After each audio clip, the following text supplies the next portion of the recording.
Welcome to FSW 293. This will be your infant and toddler student teaching course. I'm going to go through each module, beginning with Module 0, and kind of give you an overview of what to expect and what's contained in the module. This is the first time we've used modules for student teaching, so I just want to walk you through real quick and kind of show you where things are and paperwork you'll need to complete before, during, and after the course begins. So we'll start with Module 0, getting started. Module 0 will be your overview. You're going to start out by doing an introduction video. Where am I? With 5 points. Like all the other discussion boards, you'll need to post your own initial video and then respond to someone else's. During your discussion board, you're just going to tell us all where you're at, um, and just some background information that you'd like to share about yourself. Moving down to resources. So as you can see, we've got a number of things under resources in Module 0. So first of all, your instructor, supervisor contact information. This will be where you can reach your supervisor. So you all by now should have the name and email of your supervisor, but in case you can't find that email that I've sent you, you can always go back to this Module 0 and find that information. So you'll need to know who your supervisor is. The next item under that will be your student teaching handbook. So please make sure you read through all this material. I've gone through and revised everything in the course. So I've kind of condensed things just to important things you really need to know. So take a couple minutes. It's not very long. Take a couple minutes and just go through that before you do begin out in your infant and toddler classroom.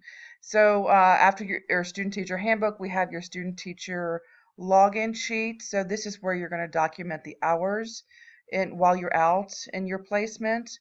The cooperating teacher handbook, this will be what you'll share with your cooperating teacher.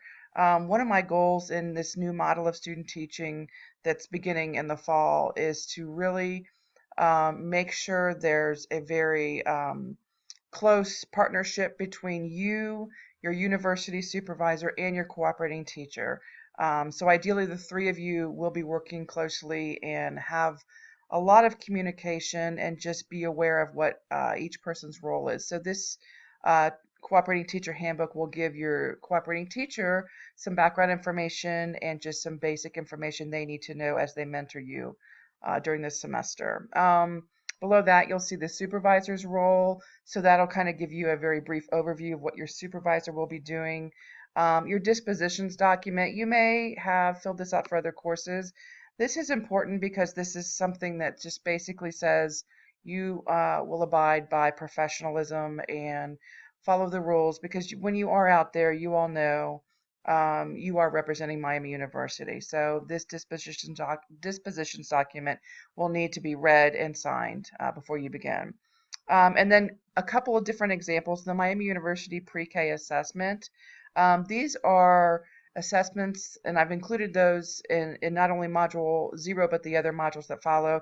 You're going to see the different assessments and the different checklists and the different pieces of paperwork that your supervisor will use to evaluate you and just to make sure you're progressing as expected. So those are all included in there, so nothing should be a surprise.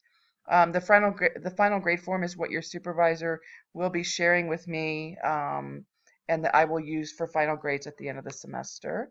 Moving down, your supervisor observation form, again, supervisor contact information, and then we've included information about scanning documents. So you will need to have all documents that need to be turned in scanned rather than a picture taken on an iPhone. Those pictures come very difficult to read through Canvas, so you'll really need to have those documents scanned. So these are instructions on how to do that. So as far as activities, these are an explanation of documents that need to be submitted. So like I said, other classes you may have already turned these in or know how to go about getting this paperwork for student teaching. I just want to remind you, all paperwork must be turned in to your site at least 2 weeks prior to you beginning. There is no exceptions. These are licensing requirements. So your student teaching sites that have graciously offered to host you, they have to have that on file, or that could get them in trouble with licensing. So please, please make sure you have all of those ducks in a row before you begin. Your student teaching application, this is the application that you have sent to me um, at the beginning of the summer, or when we knew you were going to student teach. So all of you should have this on file. This is what I use to make your placements. I use it based on where you've been, what part of town you live, and just your background experience. Your non-conviction form, this form, like I said, you've done this with other classes. It's very straightforward. You complete the top and sign it. Medical form, this is new. The form is new, I should say. So therefore, if you already have a medical on file from a previous class, this will need to be done on this form. So this is a new form from ODJFS. So you'll need to make sure you get this to your doctor or have it signed through urgent care before you begin. So like I said, this is on a new form which needs to be signed and in your file. A copy of your high school diploma. You'll also need that. And then this gives you instructions, the last one, on background checks. So you'll need to make sure you have your BCI and FBI both completed. They must be sent to me directly. If they aren't, we can't use them. This is a Miami University requirement, so they must be sent to me. And then I will forward you, so you'll need to check in with me, and when I get these things, I will scan them and send them back to you. But it is your responsibility to make sure the site has all these documents. I just need to have everything on file, but getting these documents to the site will be your responsibility. As always, if you have questions before the student teaching begins or during, you are more than welcome to contact your supervisor, but you could always contact me if there are any questions that you need some clarification on. I think you'll really enjoy this semester, and I look forward to seeing you all.